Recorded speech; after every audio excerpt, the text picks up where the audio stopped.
पीछे बैठकर चने की दाल को लेकर ओम नमः शिवाय का जाप करते हैं। 7 बार ओम नमः शिवाय बोलकर चने की दाल वापस घूमकर भगवान विष्णु को समर्पित करी जाती है तो 3 महीने में मनोकामना पूरी हो जाती है। उस चने की दाल का इतना प्रमाण है, इतना गुड़ जोड़ता है। जितने समय अतिथि हमारे घर में रहे, मेहमान हमारे घर में रहे, जिसको हमने आरती के समय पर गुड़ दिया है, जिसको हमने गुड़ दिया है, वो पाकर आनंद के साथ में। अच्छा, कभी तुमने सुना जो जिसके यहाँ पर गणेश जी नहीं होते शादी ब्याह में अगर गणेश जी नहीं मिलते तो क्या करते हैं, वो गुड़ का जो ढेला होता है ना, उसी को आधा तोड़कर गणेश जी बना के रख देते हैं और उसी आधे गुड़ के ढेले का भोग लगा देते हैं। गुड़ का ही गणेश और गुड़ ही खजाना। देखिए जरा भाव देखिए हमारे सनातन धर्म में, भगवान को रिझाने का तरीका देखिए। अब कई लोग कहते हैं ये गुड़ से क्या होता है, ये मूंग से क्या होता है, ये धने से क्या होता है, चावल से क्या होता है, बेलपत्र से क्या होता है। अरे भाई, समर्पित करोगे पाओगे तो जानोगे ना। सावन के सोमवार के दिन जिस लड़का और लड़की का विवाह नहीं हो रहा, बहुत हताश हो गए, परेशान हो गए, विवाह संबंध जमी नहीं रहा, किसी भी बुधवार के दिन तांबे के कलश में चने की दाल को भर लीजिए, किसी भी बुधवार, और तांबे के कलश में चने की दाल को भर लो, उसमें 2 गोल सुपारी रख लो, पूजन वाली सुपारी रख कर 2 सिक्के उसमें रख लो, पीले कपड़े से मुख बांध दो, उसका पूजन करो बुधवार के दिन भी, और गुरुवार के दिन उसका पूजन स्नान करने के बाद करना। पर घर में किसी से बात मत करना, मुख से शब्द मत बोलना, मुख झूठा मत करना। पूजन करने के बाद उल्टे हाथ पर कलश को रखकर सीधे हाथ से ढककर कोई ब्राह्मण के घर में जाकर साथ में किसी को ले जाओ, बिना बोले, बिना बात करे, बिना कहे, साथ जाकर ब्राह्मण का दरवाजा बजा दे, बात कर ले और साथ में गया वो, पर तुम्हें नहीं बोलना है। और वो कलश ब्राह्मण के अपनी कामना कर कर वो कलश का दान दे दिया जाए। महाराज, ज्यादा से ज्यादा 4 महीना 3 महीने के अंदर विवाह संबंध पक्का हो जाता है। विवाह संबंध, चने की दाल का दान कुछ सहज नहीं है। लग रहा है कि मैं दुखों से पीछा छूट ही नहीं रहा, तब उस जगह पर बेलपत्री के मध्य भाग में पीला चंदन, ये जो पत्ती है और ये 2 पत्ती हैं, ये बड़ी पत्ती और ये बीच की जो 2 पत्ती हैं, इसके बीच में जो डंडी का भाग रहता है, जो बीच में डंडी का जो भाग है, बड़ी पत्ती और ये 2 छोटी पत्ती के मध्य में जो डंडी का भाग है, उस डंडी के भाग में पीला चंदन और एक अक्षत पीला। शंकर भगवान को प्रदोष के दिन आप अगर प्रदोष काल में समर्पित कर रहे हैं तो ये निश्चित है कि धीरे धीरे कर कर वो दुख समाप्त होगा, वो दुख कटेगा ही। विश्वनाथ को कुछ नहीं चाहिए, मेरे शंकर को चाहिए क्या? अगर आपके जीवन में ऐसा लगे कि बहुत बड़ी बीमारी आ गई और आपके घर का व्यक्ति वेंटिलेटर पर पड़ा हुआ है, तो शमी के वृक्ष के फूल ले आओ 7, और शमी के वृक्ष के 7 फूल लाकर एक एक फूल शंकर भगवान को श्री शिवाय नमस्तुभ्यम कहकर उस व्यक्ति के लिए जो पड़ा हुआ है, अंतिम सांसें गिन रहा है, जिसको अटैक आ गया, अंतिम सांसों में जो गिन रहा है, उसके नाम से भगवान शंकर पर चढ़ाना प्रारंभ कर दो। मात्र 7 पुष्प, उस शमी के वृक्ष के 7 पुष्प आप शिव को समर्पित करिए, उसका नाम और गोत्र बोलकर, और भगवान शंकर का मूल मंत्र श्री शिवाय, जम के बोलिए श्री शिवाय नमस्तुभ्यम बोलकर एक एक शमी का फूल शंकर पर चढ़ाना प्रारंभ कर दो। फिर आगे वो विश्वनाथ की मर्जी है, वो प्राण कैसे लेकर वापिस आता है, उस काल से छुड़ाकर महाकाल कैसे लाता है, ये वो जाने। आपका फर्ज केवल आप अदा करिए।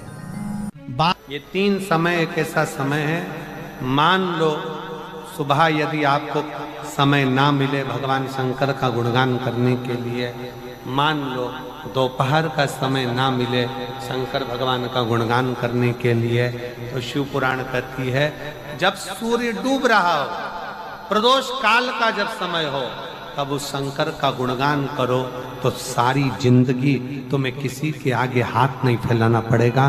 भगवान भोलेनाथ स्वयं तुम्हें उतना प्रबल वैभवपति बना। कितना सुंदर कहा है।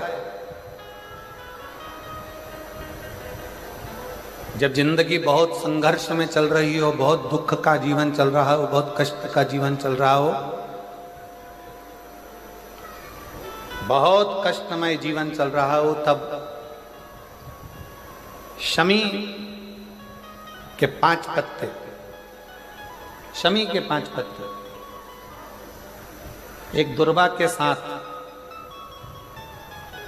एक अक्षत चावल का एक दाना, वो भी हल्दी में भिंगोया हुआ हो या केसर में भिंगोया हुआ हो,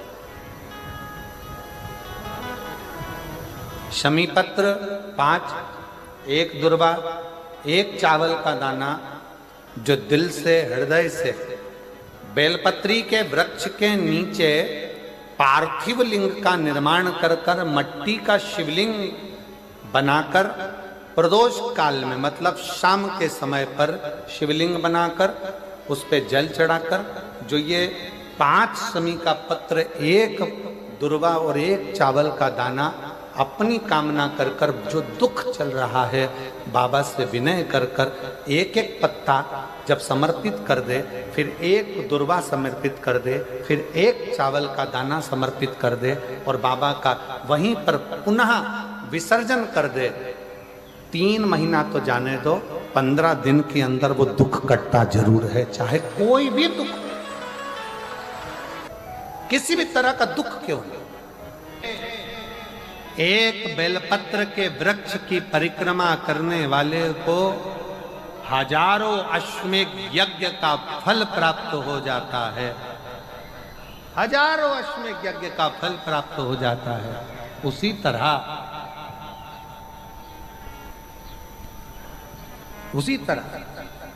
एक पार्थिव लिंग का निर्माण करने वाले को, मिट्टी का शिवलिंग का निर्माण कर कर पूजन करने वालों को 12 ज्योतिर्लिंग के शिवलिंग के दर्शन का पुण्य फल प्राप्त।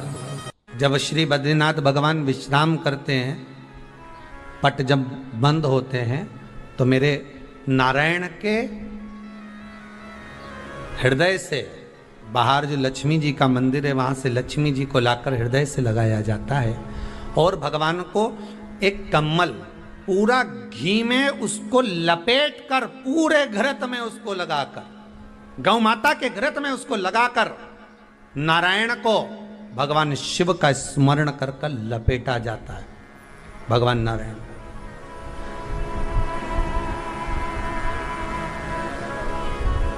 बद्रीनाथ बाबा के मंदिर में दिया घी से भर दिया जाता है, ताले लगा दिए जाते हैं, सब नीचे आ जाते हैं। जब अक्षय तृतीया के समय पर पट खोलते हैं, बाबा का कम्मल घृत से जुड़ा हुआ वैसा कि वैसे ही घृत भरा हुआ,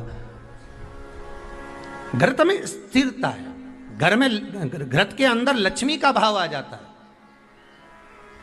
हमारे यहाँ हिंदू धर्म में बहुत सुंदर बात कही जाती थी पहले, आजकल जमाने में कहते कि नहीं कहते मालूम नहीं, पर मारवाड़ के अंदर एक रीति थी, घर के अंदर रसोई घर में एक इतनी बड़ी कुल्हड़ होती थी जिसमें घी भरा होता था, छोटी सी चम्मच होती थी, उसमें पूरे घर का घी खाली हो जाए और उस कुल्हड़ का घी खाली नहीं होना चाहिए। नानी भाई का मायरा सुना है आप लोगों ने? अगर नानी भाई का मायरा सुना होगा तो नानी भाई के मायरे में नरसिंह मेहता जी की जो दादी के प्राण छूटे थे, वो केवल इसी बात पे छूटे थे। अगर नानी भाई का मायरा सुना होगा तो आपको मालूम होगा, नानी भाई के मायरे में जब नरसिंह मेहता भोजन करने के लिए बैठे तो नरसिंह मेहता की भाभी दुरत गौरी ने कह दिया दादी के सामने, जब दादी बोली क्यों इसकी रोटी में घी नहीं लगा, तो कहा कुल्हड़ का घी समाप्त हो गया है, रसोई घर में जो बाटकी रखी थी उसका घी समाप्त हो गया। जय कुंवर भाई को चिंता लग गई, आंखों से अश्रु बहने लगे और जय कुंवर भाई नरसिंह मेहता की दादी प्राणों को छोड़ दी कि मेरे रसोई घर का घी समाप्त हो गया, मतलब ये घर अब बर्बाद होने में देरी नहीं लगेगी। नानी भाई का मायरा कहता है दादी के प्राण छूट गए थे, नैनों से नीर बह रहा था, केवल जरा सा संवाद। शास्त्र कहता है घर के रसोई घर में जिस बाटकी से आप रोटी पर घी लगाते उसकी बाटकी में भले आधा चम्मच घी पड़ा पर पड़े रहना चाहिए, क्यों? वो लक्ष्मी को घटने नहीं देता। जिस दिन बाटकी मंज जाए, साफ हो जाए, उस दिन उसी दिन उसको धोकर पोंछ कर वापस भर देना चाहिए। अगर बाटकी गंदी हो गई तो आप धो पोछो, मना नहीं है, पर उसको धोने पोछने से पहले एक कटोरी में घी भर दो, चम्मच रख दो। पर रसोई घर में बाटकी में घी होना चाहिए और उसमें आप डालते रहो और लगाते रहो, रोटी में चलेगा, पर बाटकी का घी समाप्त नहीं होना चाहिए, कुल्हड़ का घी समाप्त नहीं होना चाहिए। वो बरकत है, वो भंडार है, वो संपदा है हमारी। घृत वैभव देता है, घृत वैभव प्रदान कर।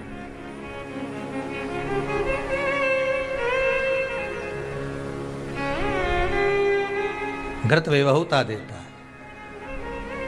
कितना सुंदर कहा है। शंकर भगवान के शिवलिंग पर घृत चढ़ाने के बाद आपने दही चढ़ाया शिव जी को, ठीक है, आपने दूध चढ़ाया, जल चढ़ाया, दही चढ़ाया, शहद चढ़ाया, शक्कर चढ़ाई, मिष्ठान चढ़ाया, जो भी आप शिव जी को चढ़ा रहे हो उसमें से केवल एक पदार्थ, एक वस्तु, घी, शंकर के शिवलिंग पर चढ़ाने के बाद में उसी शिवलिंग का घृत, जहां शिवलिंग रखा हुआ है, शिवलिंग जहां रखा रहता है उस कटी पर उस घृत से हस्त फेर देना चाहिए अपनी मनोकामना कर कर। जो अभिषेक आपने किया है वो अभिषेक का फल भगवान भोलेनाथ कुछ ही दिन में प्रदान कर देते हैं। मात्र उंगली फेर देने पर, घृत पात्र की उंगली, घृत का जो आप अभिषेक कर रहे हो, जल चढ़ा रहे हो, दूध चढ़ा रहे हो, आप पंचामृत सामग्री समर्पित कर रहे हो, आप दुनिया की सारी वस्तु भगवान को दे रहे हो, तो घी चढ़ाते समय जब घी चढ़ जाए, शंकर के शिवलिंग पर घी चढ़ गया, उसकी एक उंगली लेकर शिव मंदिर में जहां शंकर जी पिंडी पर बैठे हैं उस जलाधारी पर जो शिवलिंग रखा हुआ है उसके चारों तरफ उस घृत को लगा देना चाहिए अपनी कामना कर कर। महाराज शिव उसको स्वीकार करता है। क्यों? शंकर और पार्वती के मिलन स्थल, माता पार्वती की गोद में भगवान शंकर का जो शिवलिंग स्वरूप विराजमान है, हस्त कमल के अंतर्गत जो भगवान विराजमान है, उसका फल चोगना मिल जाए।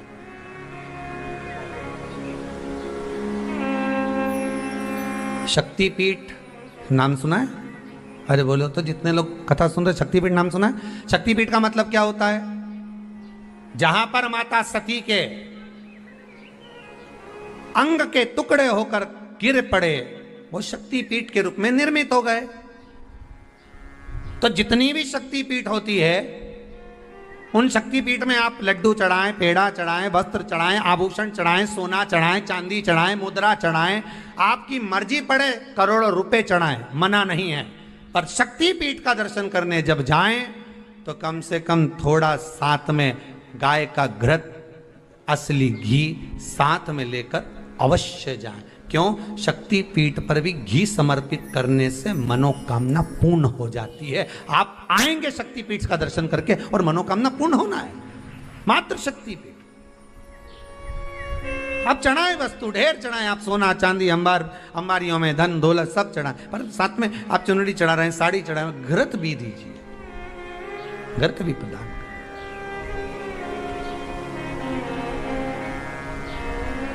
घृत का दान मूल है।